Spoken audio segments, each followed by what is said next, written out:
నోటి నిండా నీ ప్రేమ నెయ్యి కారినట్టు కారుతుంది కానీ ఏం లాభం? డబ్బులు ఇవ్వడానికి చేతులు మాత్రం ముందుకు రావటం లేదే.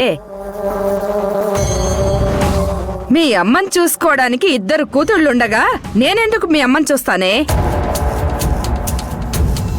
ఏ మంజు, మాటలు కడుపు నింపో.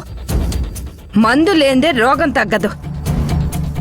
పనికి మాలిన మాటలు చెప్పమంటే నేను 100 చెప్తాను. ఏం లాభం? పని జరగాలి, ప్రయోజనం కలగాలి. మంజు, నీకంటూ ఓ కొంప దొరికింది.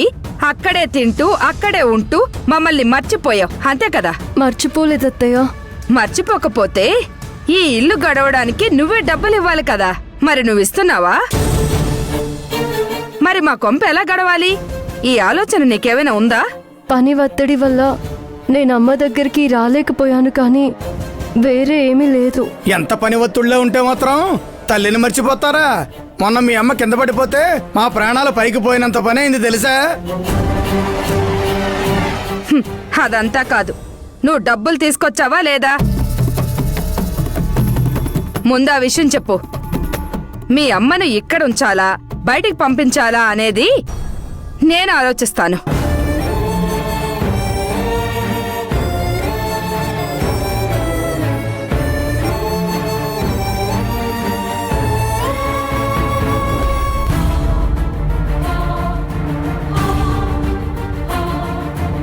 ఇవిగుండత్తయ్య, డబ్బులు తీసుకొచ్చాను.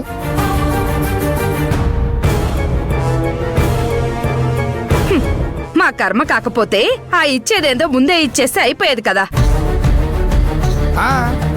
అయినా సత్యతో విడాకులు తీసుకో అంటే వాడితో ఎన్నెన్నో జన్మల బంధమని రాసుకు పూసుకు తిరుగుతూ సత్య నాకు దేవుడు, నాలో ధైర్యం నింపిన వీరుడు అంటే మీకు విడాకులు ఎందుకొస్తాయే?